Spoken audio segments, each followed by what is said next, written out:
Welcome to the Songwriter Connection, the podcast that delves deep into the art and heart of songwriting. Each week, we gather around the dining room table to uncover the stories behind the songs. We invite you to join us on a journey to the creative minds of the songwriters who shape the melodies of our lives.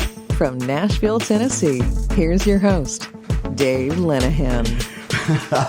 This is take two. You don't see the exciting stuff behind the scenes, like when the guy goofs up who's listening to the podcast. But I'm Dave, and we're going to call this episode number 229. It's October the 1st, if you're listening on the day that it comes out, 2025. So we're entering into October, and we've got an amazing guest for you today. And we were just sitting down and talking about all the great talent in this town. You go to any writers' round, anywhere you go in town, and you watch musicians play and sing. I love listening to the ones that they write, and you go, "Oh my gosh, there's another one. There's another one. Where'd they come from?" It's just like, why aren't they a huge star? And that's the case with my guest today too, and he's been everywhere. Steve Cade, thank you. Thank you so much, Dave. It's great to be here. It's always good to sit down and talk around the dining room table to a fellow artist and songwriter. And we really are around a dining room table. People don't realize that we really are. Yeah. Duncan Fife. Well, it's interesting because somebody could be listening to this in the car, or in their headset, and they can't see what's going on. But right now, we are definitely around the dining room table. And this is really cool. I love it. See, that's what I love, the mystique about this. People say, why don't you do it on video? We're on YouTube, and you could click and subscribe, hopefully, but it's not a video podcast because I'm a radio guy. But you know what? Nothing's impossible, and I don't say no about anything. Yeah. Maybe someday. We'll see. Well, we're doing all right. Steve, we're reaching, by now here in October, we should be 3 million worldwide streams. Congratulations. Across the globe. So that is no easy feat. Man, it's been That's fun. A lot of listeners. Well, that's tremendous. And it's just the people spreading the news, and we get some good people with publicity out there that get us out there. Let's talk about you. You seem to be everywhere. You do so well in getting your name and your face out there. And I just want to talk about some of the things that you have done. It's just absolutely amazing. Steve Cade has, he was awarded the Best Modern Country Artist at the Josie Music Awards, which has been held the past couple of years. Yes. At the Randall Aubrey House, that's got to be a thrill. It is. Yeah. It's a thrill. I've won it twice. Twice? Yes, I've won the Best Modern Country Artist twice, and wow. It's been it's surreal. When you walk on that stage and winning an award. Really, I don't even know how many people win awards on that stage overall. There's people that perform there, but winning awards is a different thing. And thanks to the Josie Music Awards, they have done a great job, and they get a lot of artists. They sure do. And really, there's over 70,000, I think, artists that apply to be considered for those awards. Yeah. And to be narrowed down is quite a mathematical illusion to think that you're going to potentially win. So I'm very grateful that I did win. It's definitely something to be proud of, and you get to step in that circle to accept your award. To step in the circle is the big deal for every songwriter that comes to Nashville. They dream of stepping in the circle, and that happens later on this month, right? It's October, right? Yes, and I'm not in this one. I'm not. This one? I have been I've been touring quite a bit, and I did not even submit anything this year, and I feel like I kind of feel like I should have, and it got away from me. No, I hear you. You've been very busy. I think I'm up for two. I think this podcast is up, and then I didn't submit, but my friend Corey Phillips, who we did a duet with, we're up for vocal duo of the year or whatever. That is wonderful. So we'll see.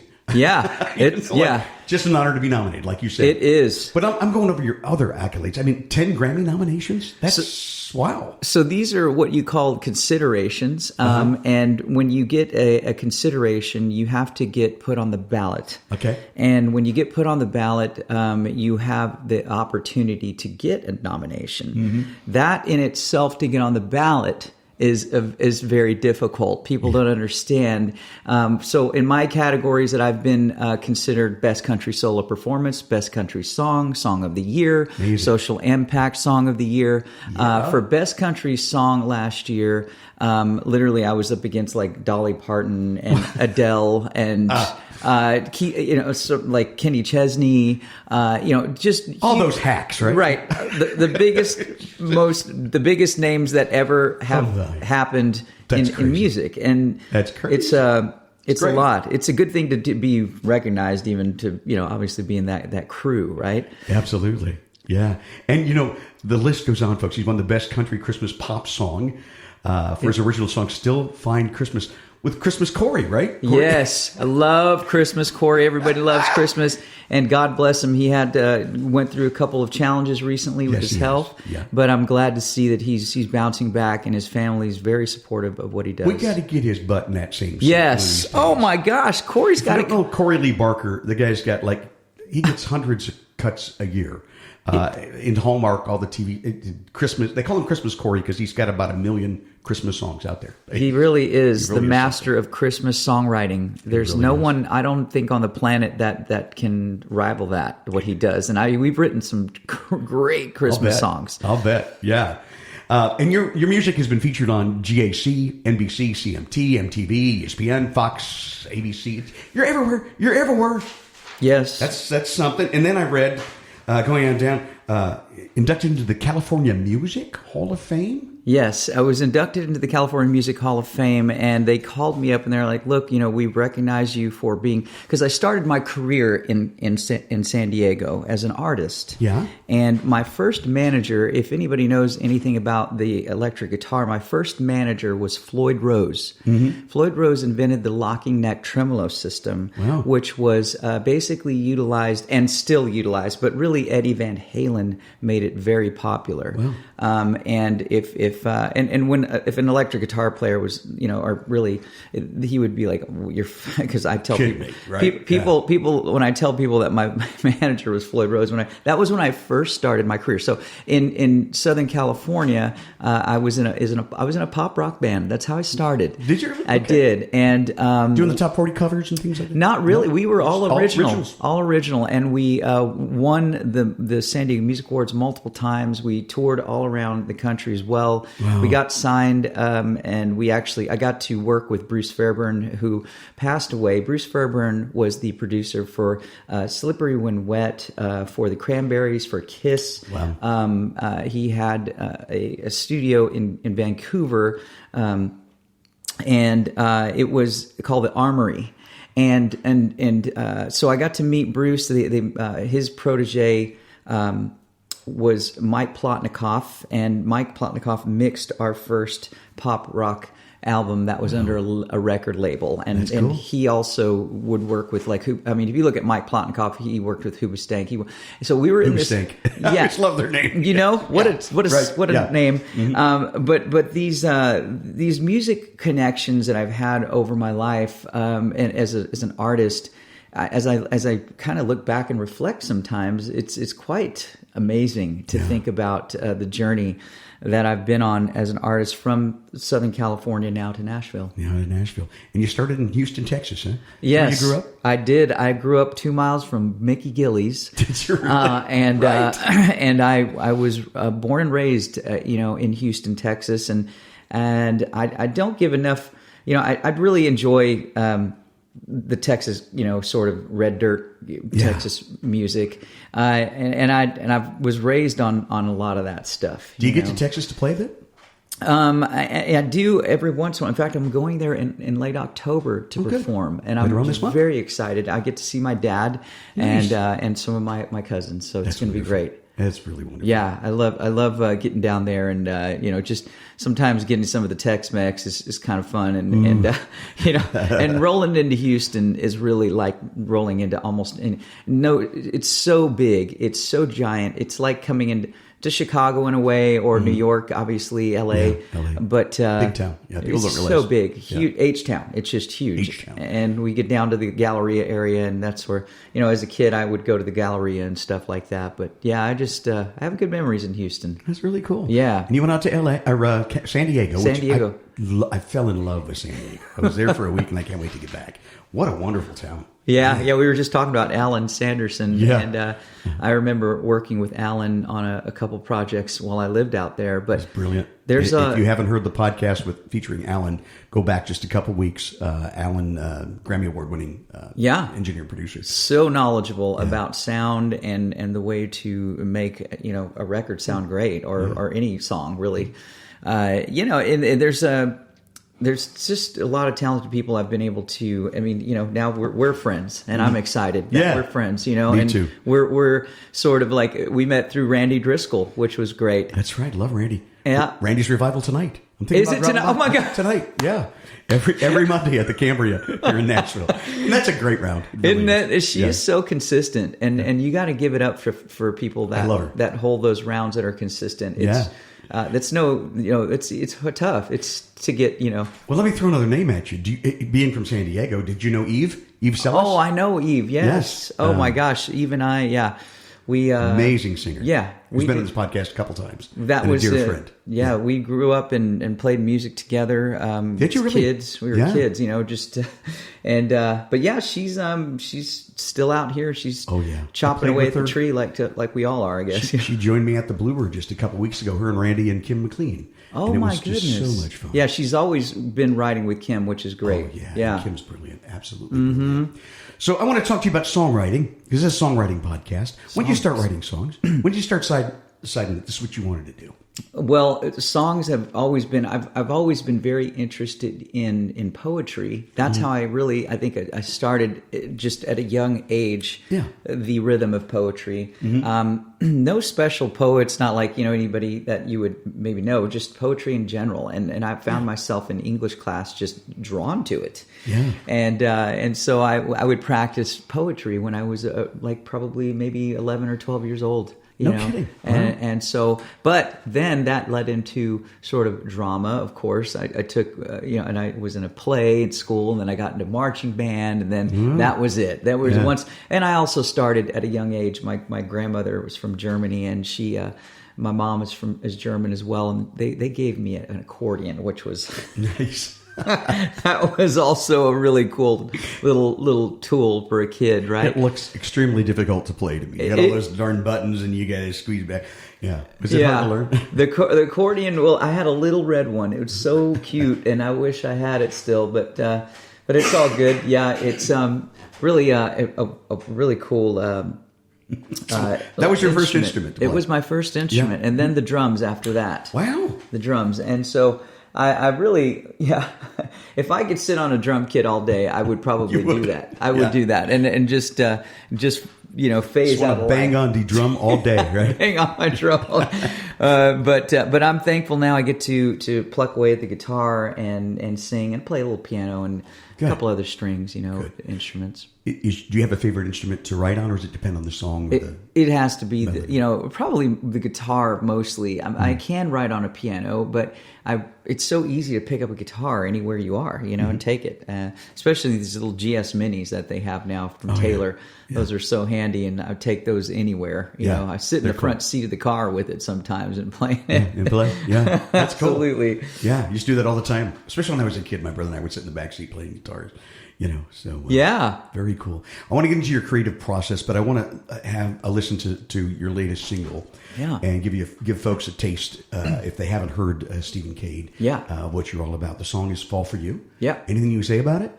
Well, it was co-written by my friends Trey Calloway and Greg Matthews. Love Greg. And dear friend. We were sitting around a table very similar to this, and really in Greg's place, and we were around the sort of the dining room table, and Trey, very prolific writer himself. I think he comes up with this title, and he's like, "Look, let's write a love song, fun love song, fun blues love song." And I'm like, "Yeah, I love it." And I'm all about writers will find out, and I think we're going to get to write pretty soon too, which is I'm great. looking forward to it. But I love to write as upbeat as I possibly can, just because there really is. I can always default back to a slow ballad melody and a more deep sort of resonating message that has a heavier sort of emotion. That's easier for me to go back into. The more difficult things are when you write 100 and above tempos that people can two-step to, that they can stomp their feet to, get up and dance, jump up and down, clap their hands. That is, I feel, the more challenging songs to write. Personally, I've noticed that, but some people are, more geared to just write not like that all the time. But absolutely. So Fall for You was Trey's idea. Yes. And you guys, and I'll tell you, it's really got a cool twist to it, and I really love this song. So let's play it. This is Fall for You. Our guest is Steven Cade on the Songwriter Connection Podcast.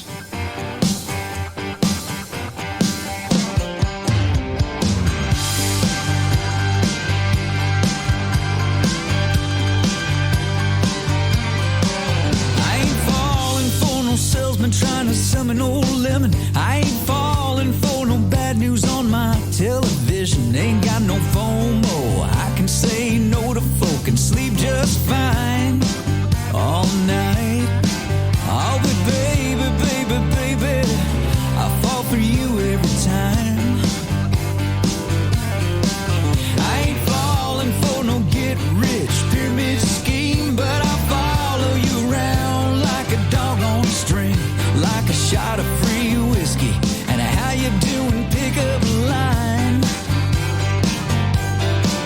Oh, but baby, baby, baby, I fall for you every time. Yeah, and all you gotta do is flash them baby blues, and there I am in the palm of your hand. You got me melting like butter, ain't never been another that can love me, girl, the way you can. I keep racking my brain, I can't begin to explain it. Girl, there ain't no reason, no rhyme. All I know that it's true. I fall for you every time. Come on.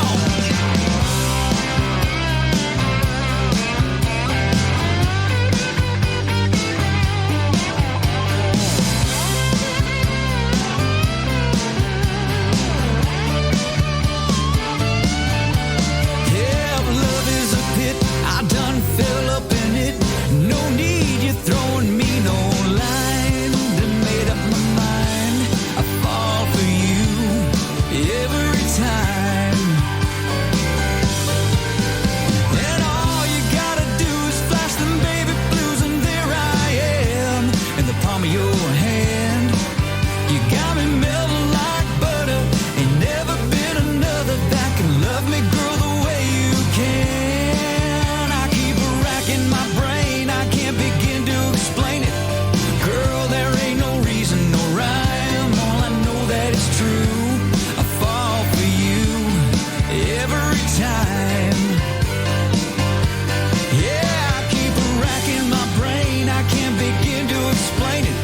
Girl, there ain't no reason, no rhyme. Yeah, I know that it's true. I fall for you every time.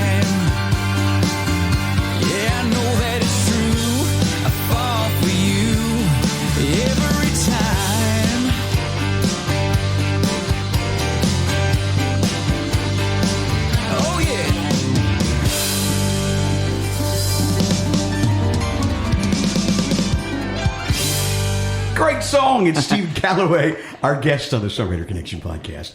Really cool song. And, we talk a lot about, you come up with an idea. It's cool to throw a hook out there when you're writing, but then find a way to twist that thing. I fall for this and I fall for that, but, man, I love falling for you. Right? Yes. That's a cool way to do it. It is. Yeah. Yes. And I'm not sure I've heard that before. Well, it was very fun to write it, and I'm so glad that I got to take part in it with Greg, because Greg is a really strong songwriter himself. He really is. And so, great times. Oh, Greg had discovered, late in life that he had a talent for this, but he always could play guitar, and he was always, and I'll tell you, he's the kind of guy, and I tell everybody this because I love him dearly, and he needs all of our prayers. Right? Yeah.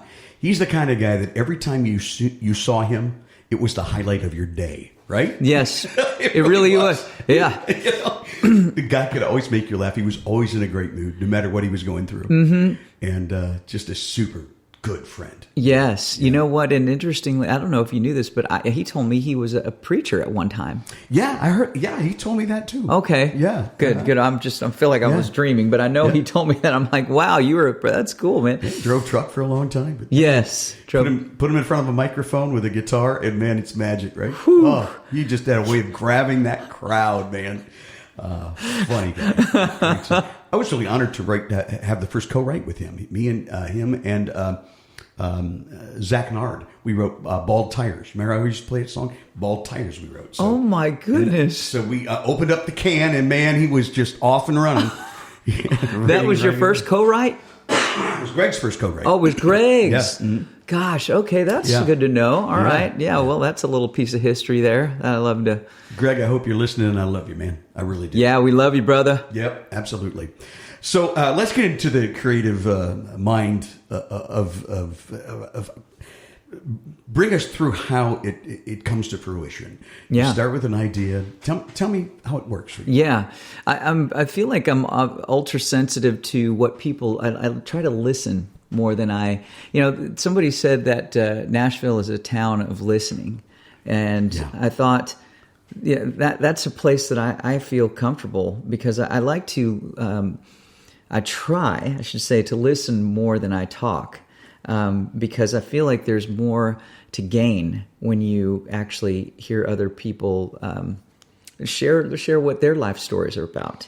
And I'm going to have my life story, and I've got mine. It's a journey I'm on every day. Everybody's on their journey, but there's so much richness in people's stories that you can draw from. Absolutely. And there's so many inspiring people out in the world that we need that. I personally, I don't say I need that.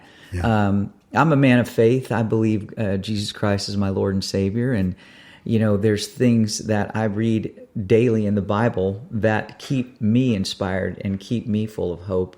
Mm-hmm. These things happened 2,000, 3,000, 4,000, 5,000 years ago. And for me, I think, I can barely remember sometimes what happened 6 days ago, let alone 6 days. Sometimes yesterday for me.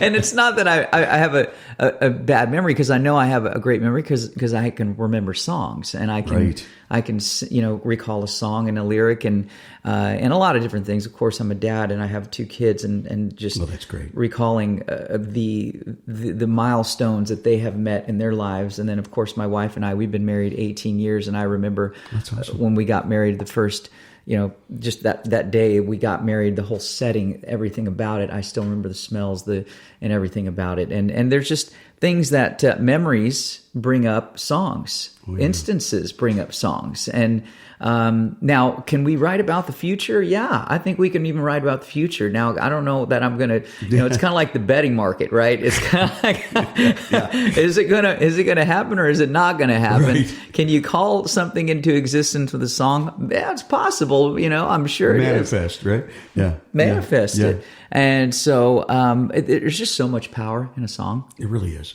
Yeah. It's unbelievable. It's people really, and the songwriter is so on that sort of ground level with it. Mm-hmm. We're at the foundation level of the song. At first there's silence, mm-hmm. and then there's something that happens. A blank page. Yeah. And it's like, it is like writing a book. It's so interesting, and it's... But you don't have pages and pages and pages and pages. You get like 3 minutes. Yes. Right? Yeah. And sometimes what's crazy about a song, you don't always know where that song is going to go in terms of the second verse. Right. Let alone, is it going to impact somebody in Minnesota in 6 months to where their life has changed? Yeah. You know what I mean? So it's so unbelievable how God made math, and He made music, and He made songs, that He gives us a little bit of things to play with down here. Yeah, it's pretty cool. And you're the kind of guy who loves to play with them. Oh, I love to play with them. I could play with them all day, Dave, and it's probably... I have to keep things in balance. I have to. It would be over. In Nashville, you can really go out and write yourself to fatigue. Absolutely. I've done it. Yeah. And I know guys that do that. They wake up, they get their 10 o'clock right, and they got a 2 o'clock right, and then right in the evening, and then go play a gig. And, and you could really you got to take some time for yourself, don't you? You really do. And not only that, it's the input. You can write every idea you have, and then where are they coming from? Well, you got to live life. You got to live your life, right? Right? What a concept! What a concept, right? I mean, and really, and I think that so when people convey a message, You have people like I don't know why this name comes up to myself, but like Clint Eastwood. All right, okay. He's an actor. When you watch Clint Eastwood, he is convincing on film. You believe everything he's saying and doing, 100%. Absolutely. And so, but he didn't sometimes he probably did, but he didn't always write the script, but he was able to convey that script like it was something that he lived and wrote, which is really amazing. As a songwriter, you don't always have to be. Look at Elvis. Elvis was not even, and even George Strait. He doesn't write, and Dean Dillon writes a lot of his stuff, and right. so but then when you are the songwriter and you do live it, and you do write it, and you do produce it and release it, I think that's something interesting to go through that path. So I want to just separate thing here, performer and songwriter. I love performing songwriters, but you were talking about how you play a role to bring something to life. Clint Eastwood, the way he does, he brings that character to life. So you've got to do that as a singer and a performer, bring that song to life, right? So explain that process. Well, it's so interesting to bring it to life. I think it has to, for me, I really want to try to live it. Yeah. I want to live it. And when I live it, I feel like people feel like it's genuine, and they can sense that. Because there's so many... Such a good point. There's so many superficial and artificial things in our world today that... Oh, yeah. And it's getting even crazier now with AI. And if people understand... flight... Men just learned how to... men and women, I should say, we just learned how to fly 20 years ago? Yeah. Right, brothers? Yeah. In North Carolina? Of course, Ohio, Dayton is going to... Yeah, they're going back and forth. That's the first in flight. That's that's the argument forever. But at the end of the day, bottom line, at that time, and I think about flight because I'm very into avionics. I'm going to pivot here for a second, but avionics are so interesting to me. There's not a lot of people that are alive today in America that have not taken one flight. Yeah. Right? Some people are afraid of it, but most people like it as a convenience. But in that time, boy, haven't we almost perfected it? Yeah. From that, how many feet, 100 or so feet that they flew on that beach to supersonic flights. It's pretty amazing. So it makes you think like where we are with AI, and we're just in the infancy stages, right? Really, I've called this past summer the summer of AI, because all of a sudden it has really not just creeped in, it's a part of everyday life. Chat GPT, the Sunos and things like that. And it's making it into the writers' rooms. And, sometimes I'm thinking you cheat if you're using, but it's happening. And there are artists out there that aren't real. They're AI. And you go, what? That's crazy. I think we've got to have guardrails, and I think eventually we will. But you're right. Think 100 years, 120 years in the future. What's it going to be? I don't know. Whoa. Yeah, right? I saw something at JFK the other day. I don't know if you saw this, but there was an artist in this box. He wasn't in the box. There was a hologram of him. Did you hear about that? I did not. Go ahead. It's well lit, and you can hear the sound. And you walk by, and it looks like there's an artist inside of this little box. And the box looks like a vocal booth. Imagine a vocal booth, just really, I should say not decorated. That's not the word I'm looking for, but just put together well. Okay. And very modern. And it looks like it fits the airport. So then there's this artist in there, and he's playing guitar. Unreal. And you think that you're getting entertained. And maybe you are. I don't know for that moment. It's not real. But it's not real. But also, if you think about music and... Unbelievable. So I thought about... Yeah, go ahead. I'm sorry. No, it's blowing my mind. It is a blow my mind, and it's a blow my mind moment because, songs. What is it? 60,000 songs every day are released on Spotify. Yeah.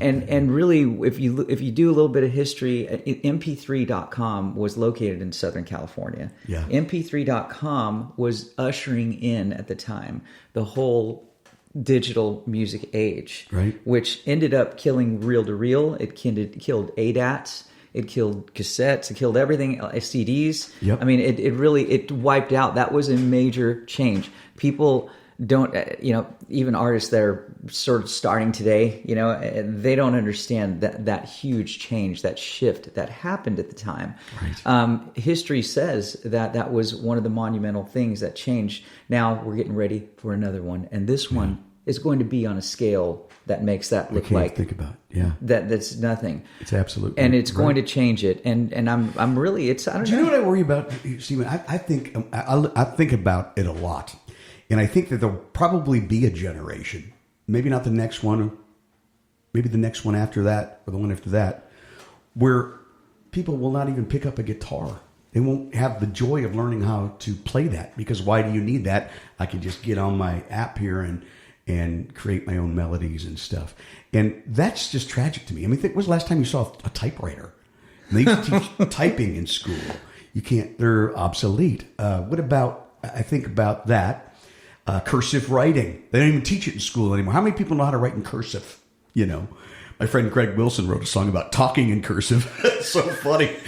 You're having too much to drink, he's talking in cursive.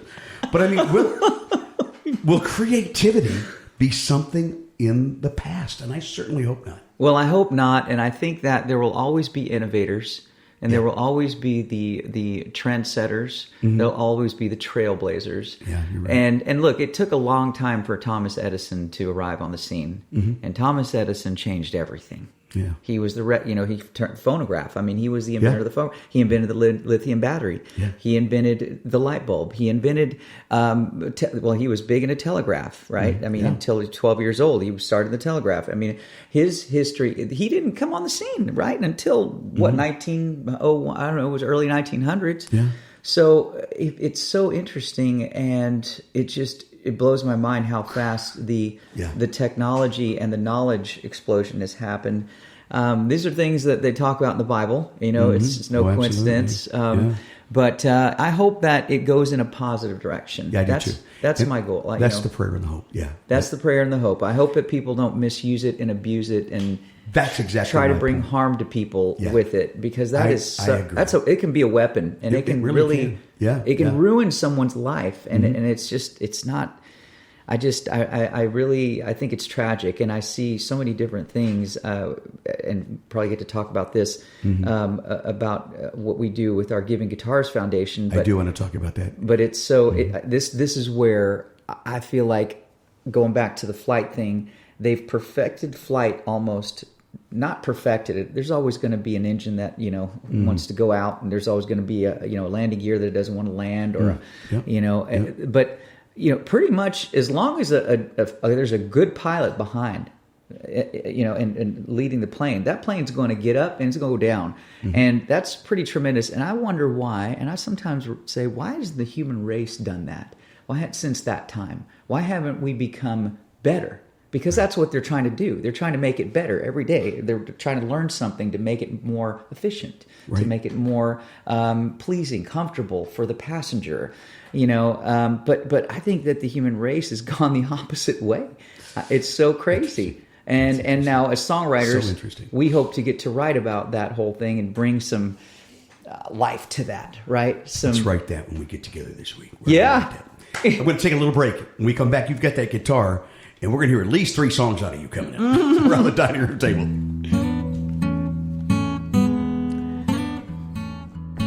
You're listening to the Songwriter Connection with Dave Linehan. Find us on Facebook and YouTube at the Songwriter Connection Podcast, and find Dave at thedaveconnection.com. Now back to the show with your host, Dave Linehan. We are back with Steven Cade on the Songwriter Connection Podcast. If you're watching and listening on YouTube, click and subscribe. It helps more than you ever know. And I also want to tell you about the Spotify playlist called the Songwriter Connection Podcast, The Songs. If you find that every Wednesday when we publish, I always put a couple of songs from our guests that week, and you can just stream and listen to them again and again and again. So please check that out for me, if you will. Steven Cade is our guest. We got sidetracked talking about AI and stuff. It just lights me up. And I want to get back to, you have this great organization. So not only are you a great singer and songwriter, but you're giving back, and I love it. And I love the fact that you're giving guitars. Yeah, thank you so much. I appreciate that. And my family and I, we have a mission. And again, back to the fact that I'm a believer. God said it's better to give than to receive. And I don't know. I'm sure you've felt this before, but when you give something to someone and don't expect anything in return, doesn't it give you sort of this feeling inside of like it fills your heart? Yeah. It fills your heart. And again, God created us with a hole in our heart because only He can fill that spot. That God-shaped hole. That God-shaped hole. Yeah. And I think that when you give, it kind of gives you a little bit of that sense of what God does because He gave something and He didn't expect anything in return for us. And so I think guitars, personally, for me, it's given me so much. Guitars, I could never give back enough to. Me too. And I think about that. The guitar. I was 11 years old, and my brother and I. He was just a couple years younger. We both got guitars for Christmas, and I always say that is the best gift that my parents ever could have given us. They gave us the gift of music, and it really is something. So you're doing that. Yeah. You're giving the gift of music to other people. I am. And we're doing it in just really such a crazy way, in a good way, in a good crazy. Back in 2021, I was performing in a backyard in Brentwood, and a gentleman by the name of Brent Yates was the owner of the home. Mm-hmm. And Brent is still very successful today, but he had sold a company called the Mid-Ohio Pipeline in Ohio. In Ohio. And in Columbus area. Okay. And so he obviously got very successful from it, and he wants to give. Now he just wants to give back. And so he's like, I want you to pray about, see what God can do with your talents to help others, essentially. Mm-hmm. And my wife came up. My wife is way smarter than I am. And she's like... What's her name? Kelly. Kelly? Yeah. Hi, Kelly. Yeah. And she said, why don't we go to homeless shelters and go to people where they have been lost, forgotten, they've been left behind, they've been left out, they've been abandoned, people don't want to deal with them anymore, and let's go take guitars to the people like that. And wow. So we call it, she said, let's call it Giving Guitars. So we started that in October of 2021, and we went to a Salvation Army that was for homeless families in Austin, Texas, and it's just kind of serendipitous that it happened in the state I was born in. But we went there and we donated our first guitar, and since then we have been to 149 homeless shelters across 24 states and three countries, and donated over 250 guitars. Yesterday we were just our latest was in Bloomington, Indiana, at the Wheeler Mission, the Hunt Training Center, in the middle of nowhere, in the middle of the woods. There is a center where gentlemen who have suffered from drug addiction, from basically homelessness or mental issues, they've been able to provide this wonderful property for them to get back on their feet, to get reacclimated, wonderful. To get trained up in the Word, really. That's how they're doing it. And so we were there in the chapel with about 60 guys, and it was on fire. Wow. Dang. It was a rock concert like you've never... It would have dwarfed a Taylor Swift concert. I'm not even joking. Are you kidding me? I'm not even joking. It shook me to my core to see how these guys were so excited to get, and it was the perfect timing. They had needed a guitar for their worship ministry, and we brought the guitar, and my family are there. It's just so amazing. That's how you do it. And we've been to foster homes, we've been to at-risk youth, we've been to domestic violence centers. Those are very interesting because you cannot disclose the address. It has to be their protocol is extremely strict. Yeah. And we've helped veterans. We've been to low-income schools. And I just have seen I want to go to where people are hurting the most. And I'm not saying like somebody who lives, in suburbia or whatnot, they have issues. We all have issues. We all do. Yeah. We all have them. However, if you were to go, I always like to think there's somebody else that's got it worse than I do. Yeah. So don't forget that. Yeah. You know what I mean? Because the days that I start kind of puffing my chest out thinking I know everything, and I start thinking I'm the commander, the chief commander of the world, chief officer, what is the CEO? That's when you get in trouble, right? That's when you get in trouble. Yeah. And so it's a good thing to remember that, there's folks out there that could use some hope and inspiration. You are to be congratulated. That's great. I just love that work that you do. If people wanted to donate or help. Oh, yeah. Oh, absolutely. We would gladly take, we have been, thankfully, we partnered with Gibson Gives. Good. And the Guitar Center Music Foundation, as well as the Tennessee Arts Commission. and the Tennessee Entertainment Commission. Wow. But we certainly need all the support because we are traveling all the time, going to these shelters, and we love it. So go givingguitars.org and check it out. And givingguitars.org. Yeah, it'll take you to all of our different social media platforms. We got a huge, big news article press page. Also, we have our YouTube page that has probably over 80 videos easily of the visits. And it's Check great. Check it out, folks. Check it out for sure. Yes. Well, let's hear one of those songs, man. Absolutely. Tell us the story behind it. And live music around the dining room table is what we love to do on the Songwriter Connection podcast. Absolutely. Steven Cade is our guest. Steven? Yes. You prefer Steven or Steve? Steven. Yes. Yep. Yep. And that's Steven. Right. Steven. Well, this song, and it's not recorded yet, so I hope that's okay. Good. No, it is good. But I like the new stuff. Yes, I do too. And this one was co-written by Tosh Newman, Andy Renfrey. Does that name sound familiar? I know Andy Renfrey. Oh my gosh. Andy and Ren yes, produced my first record. Actually. Oh my gosh. Yeah. Okay, so that's cool. They used to live right 2 streets over. You know what? They did live in this area, yeah. And I remember coming to Andy's house and writing with her, and she now lives in New Mexico. God bless her. She is such a talented songwriter. She is ridiculously talented. My favorite Chris Ledoux song. Yeah, Buffalo Grass. Yeah, I love. Oh, really? Yeah. She's and so we wrote this song with Patrick O'Connor. It was all of us, and we were sitting there, and Patrick's like, I have this idea. It's called Beauty and the Broken, and I thought, well, man, that is great. That's what I did. I was like, this is a great title. And we started writing into it, and then we put it on the shelf. It was one of those that we just we said goodbye, and we all went our ways. And 2 years later, Patrick rings me up and says, "Hey, man, I just want to let you know I kind of got a little demo of this song, and I want you to hear it." So I listened to it. I'm like, "Wow!" I said, "Wow!" And so. Wow. I'll play that for y'all now, and I did a couple of tweaks. So Patrick, I made a couple of little edits, but I think he'll appreciate it. Well, that's an interesting lesson in that. Sometimes you walk away from it for a little while, let that idea percolate. Sometimes it's going to be a couple years, sometimes a couple months, couple weeks. But sometimes that's a good thing to do, isn't it? It is. Sometimes it's okay. It's really, and it's hard to do it because I don't know like how you are, but I love to finish things. I do. I'm always about, I got to finish this. Me too. If it doesn't finish, I don't know. I feel like I didn't. I left I left the front door unlocked, or I left the car running, or something, the oven on. I am with you, bro. 100%. I know exactly what you're saying. So can't leave things undone. Yeah. So, anyways, here is Beauty and the Broken.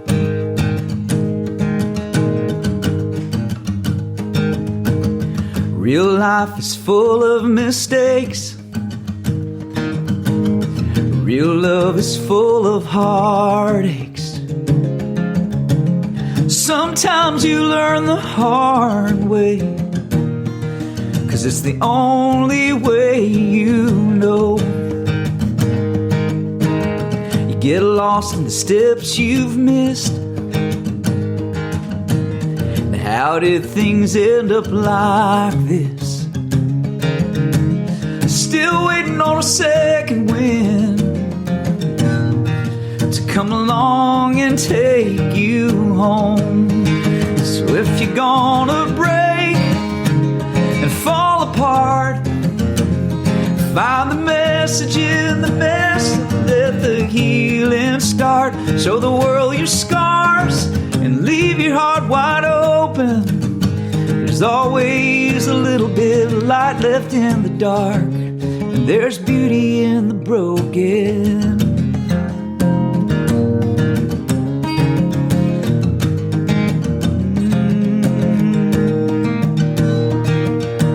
Some lessons get learned the hard way. Some things you never get to say. Some people ain't meant to stay. And there's letting go and then letting go. So go on and break and fall apart.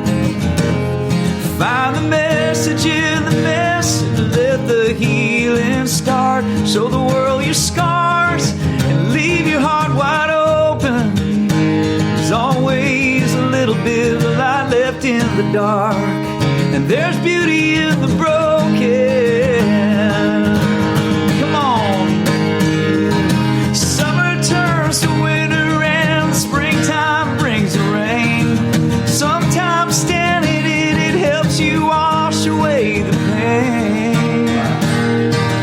So go on and break, fall apart, find the message in the mess, that's where the healing starts. Show the world your scars, leave your heart wide open. There's always a little bit of light left in the dark. There's always a little bit of light left in the dark. And there's beauty in the broken. Always a little light left in the dark. I love it. Great song. Great message. Thank you. I'd love to see an AI hologram in a box try to sing that. It ain't happening. I hope not. Oh my God, I hope There's not. no way. Brilliant song. Thank you. Yeah. That was It was worth the wait, huh? Oh, it was so worth the wait. And yeah. What's the best advice you can give songwriters that are starting out today? Guys that have a passion for it. I would say on the there's two realms that I live in, and I think there's the spiritual realm, there's the natural realm. If you read the Bible, you'll know Paul said we have to be in the world but not of the world. And so I feel like in the spiritual realm, number one, make God number one. 2, family. 3, your career. If you mix all that up, in my opinion, you're never going to see the best that you could have become. Wow. I think that in the natural realm, if you are not a believer and you're agnostic or atheist or, whatever not, I think that you should find out your why. Why do you do it? Why do you put out fires? Why do you operate on brains? Why are you a soldier? Why are you a nurse?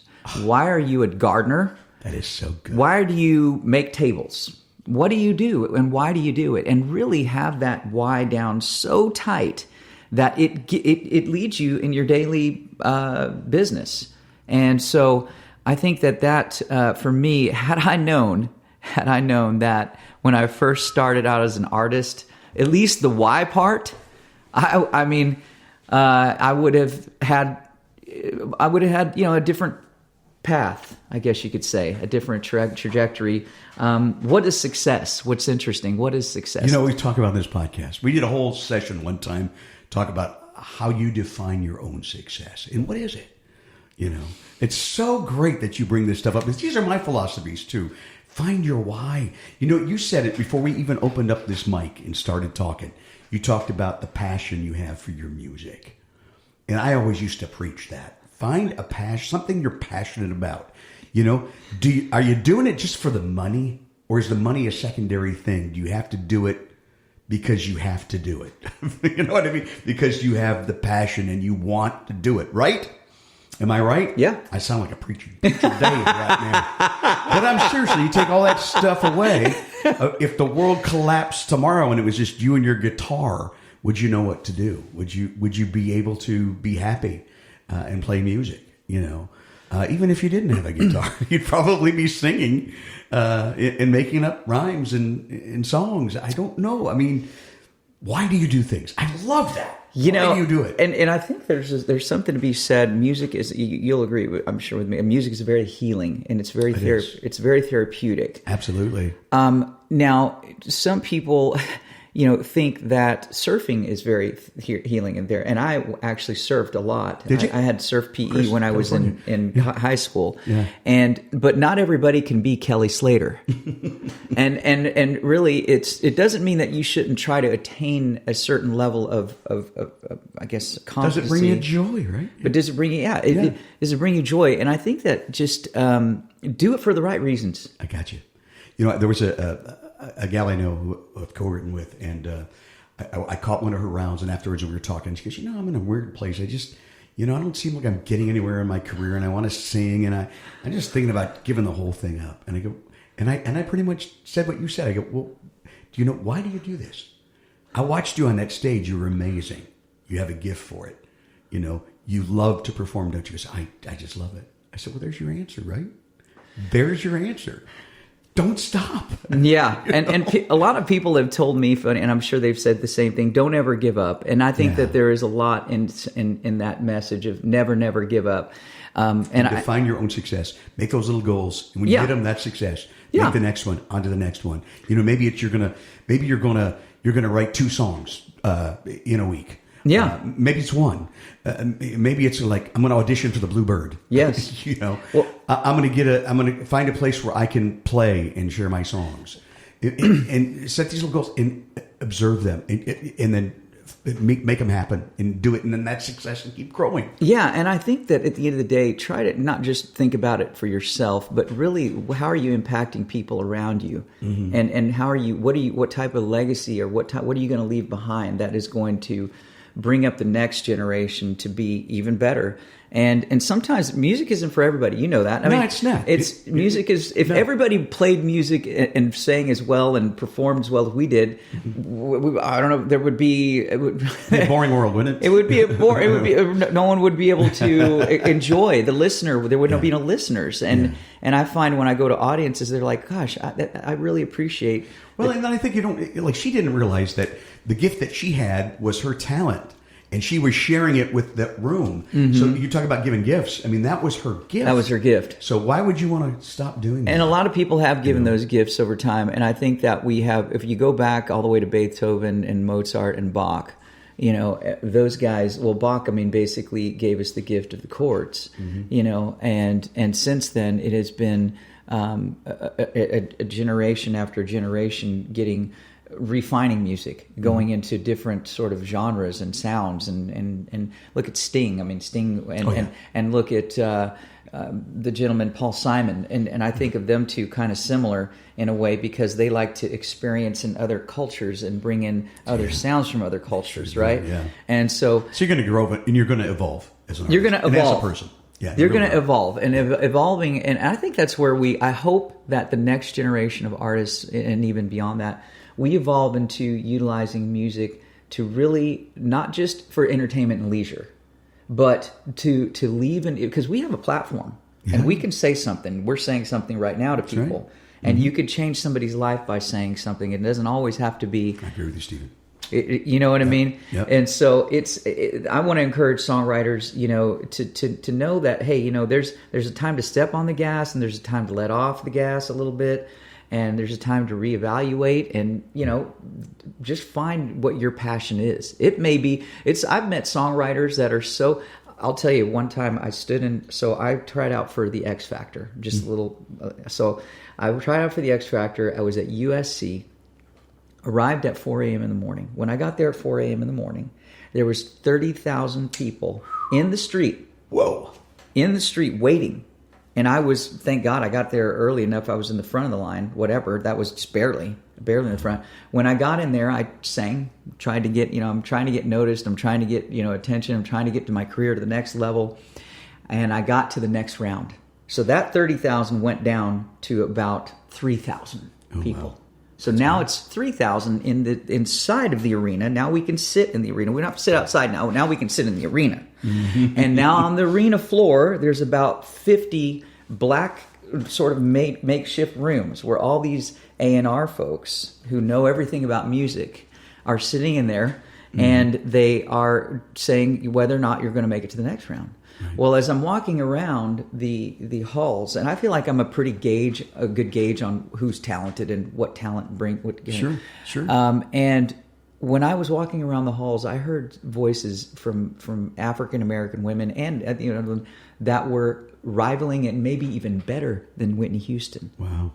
So that was then, and that opened my eyes to say, talent is a part of it, but it's so much of timing, and not every one of those people got to be a big star. Yeah. They just didn't get to. It doesn't mean they can't play music in their living room and their shower in their car, and support other artists. But it's not everybody can fly a plane. Not everybody can fly. True. Not everybody can fly F-35. Not everybody can dive to the depths of a nuclear sub. Not everybody can even think of building a nuclear submarine, let alone the math that goes along with it. There's just some things I think that's called, my mom used to say, illusions of grandeur. and my mom was very supportive of what I did, but she wanted me to be successful. She wanted me to have, of course, our parents want us to have, have a successful career in whatever we do. Absolutely. But, it's just choosing the right path for you. I think at the end of the day, choose the path that obviously fulfills you, but then you can fulfill others. You can fill other people's tanks with that. Yeah, I love that. If you write books, or if you create pottery, or if you create art, music, maybe you are architects. I mean, whatever it is you do, that creativity that you have. Don't let it just be. I think people get locked in of being. I want to be John Mayer. I want to be, Dean Dillon. I want to be. They already exist.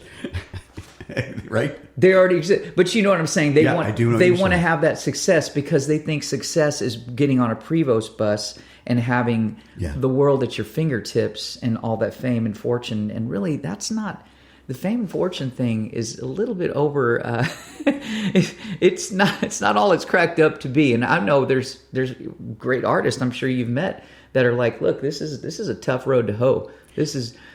A really good buddy of mine from England who was really good friends with George Harrison once said that George Harrison told him, he said, I just wanted to be successful. I never wanted to be famous. Because it's a double-edged sword, let me tell you. Well, listen, we have talked. I love our conversation, and it's so many gems. And this is, and we haven't heard a lot of music, so I do want to hear at least one more. Yeah, one more. I'll give you one more. And maybe we can do this again sometime. Oh no, absolutely. So a song and a story behind it, and lay it on me, man. All right, brother. Well, when you come to Nashville, I think you'll appreciate this. I'm sure everybody wants to write about whiskey. And everybody does, right? Gotta have a whiskey or two song. And I held out for the longest time. I did until about 4 months ago. One of my friends, John Ashburn and Taylor Cook, walk into the room. Like John, and he's such a passionate guy, man. He really is. Oh, I love John. Oh my gosh. And so Taylor's like, look, I got this title. I think you're gonna love it. And I said, okay, what is it? He's like, it's called Whiskey Miss Me. Oh, well. I said, man, you hit it. I was like, what did you talk to me? And so what we ended up doing was writing a song about putting the glass down because you fell in love with someone and the whiskey ends up missing you. So here's Whiskey Miss Me. Wow, great. Loved it.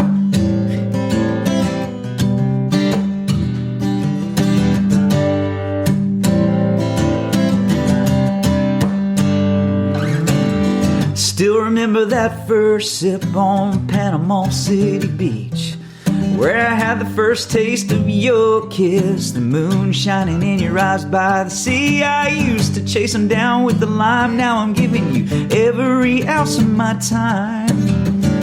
'Cause all the barrels in Tennessee couldn't do what you're doing to me.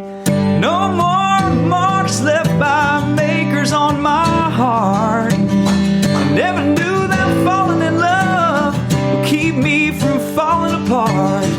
No more neon lights with the double bourbon sitting all night.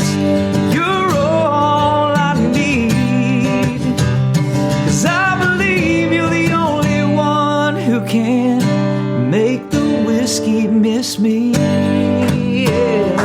Yeah.